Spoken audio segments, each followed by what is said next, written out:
Okay, so this is another story in my series of fishing stories for the website Salty101.com. This is my Florida fishing website. It covers saltwater and freshwater. Anyway, I have some stories there, and a lot of people were liking them, so I thought I would also put it on audio. This is just audio. You don't have to look at my face as I tell the story. But if you have a fishing trip coming up and you want to hear some stories on the way there, this is kind of cool to listen to. I think some of them are quite good. At least 3-4 of them are really good. This one is probably the best. So this one is how I almost killed my girlfriend while wade fishing. So this was a long time ago. Dated this girl.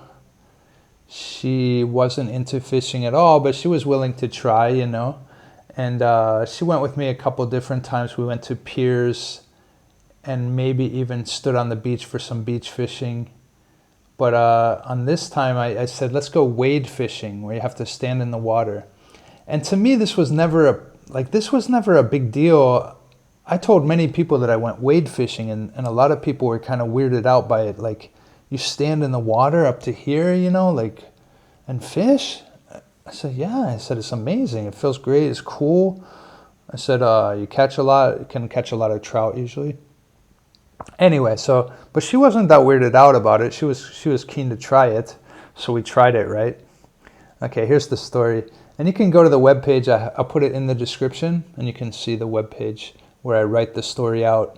But this is good if you want to listen in the car or something. I was 33 years old, and I really should have known better. The day was glorious already at 7 a.m. when I awoke to the sunshine streaming in my apartment window I'd left open all night. Birds were chirping and cars were starting. Some residents had to work on Saturday. Not me. I had a day of fishing planned in one of my favorite spots, with my girlfriend. Now, this wasn't the first time I'd taken her fishing, but it would certainly be the last.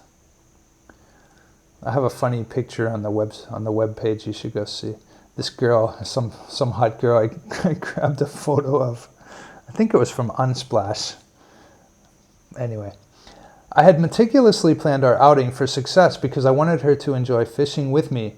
I loved watching someone catch their first fish, whatever species it was. It was always a lot of fun to see their reactions and watch them marvel over the fact that they had just pulled whatever it was from the depths of the ocean because they did something right.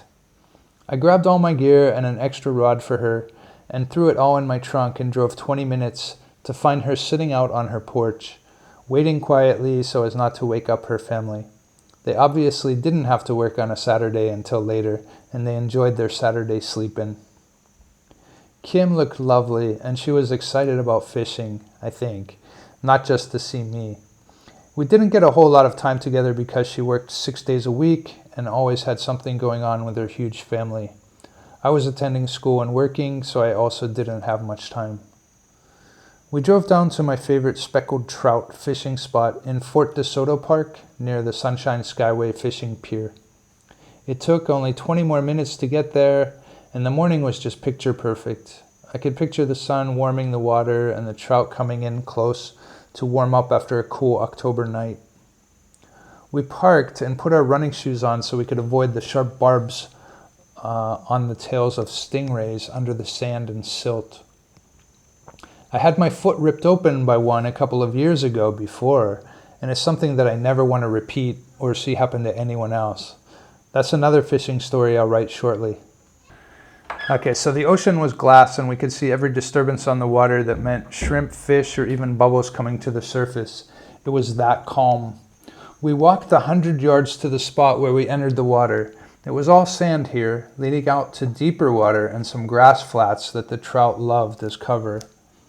We shuffled our feet just like we were supposed to, and we surprised 2 stingrays who quickly found other rest areas. We walked out to about waist deep for me and chest deep for Kim. I put the shrimp on her line for her and showed her how to toss it out using the spinning reel. She had already practiced from the pier a couple weeks before, so she quickly got the hang of it again. On my first cast, I had a 15-inch speckled trout. I love the scales and skin of this fish. The dark spots contrast harshly with the bright reflective silvery scales. They're beautiful fish to look at. I can't recall what the legal limit was at the time, but this was a keeper, and I put it on the stringer I had tied to my bait bucket with the shrimp aerator on it, and dropped the fish into the water. In a half an hour, we had 3 more trout to add to the stringer, and I was tired of having so many things attached to me as I fished. I figured Kim could at least hold something. I walked back to her. She was in breast-deep water and seemed comfortable enough. There was no tide pool, so she felt fine. I didn't know what to give her, so I grabbed the stringer line and made a noose for around her neck. The line was long, so it wasn't hanging off her neck. The fish were on the sandy bottom, so there was no weight pulling on her neck. I said, "Don't lose that, that's our dinner." I went back to fishing in the deeper water, and I was up to my shoulders while she was a few yards behind me and up to her chest. The trout were in about 8 feet of water, just 20 feet ahead of me, so it was pretty ideal. We were trying to get 1 more fish, so would have some to give her family for dinner too. I had just casted my shrimp out when I heard a weird sound from behind me, and then I felt a very hard bump on my thigh that almost knocked me off my feet. A split second afterward, I felt Kim slam into me from behind. She then she hit me like here, right? And then passed me and was being pulled out into deeper water. My what the F moment lasted about a second as I realized there was a big shark that had just grabbed our trout and was pulling my beloved into a deep channel where she'd surely drown quickly. She wasn't much of a swimmer.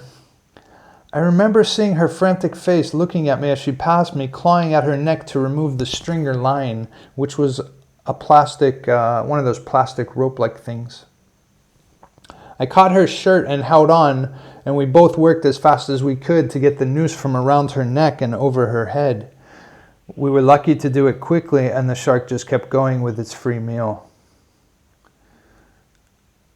I have a picture, and then I said bull sharks are aggressive and have killed and eaten people in Florida. I remember an incident where a guy jumped off his dock into the saltwater canal, and a bull shark got excited by the splash and killed and ate him.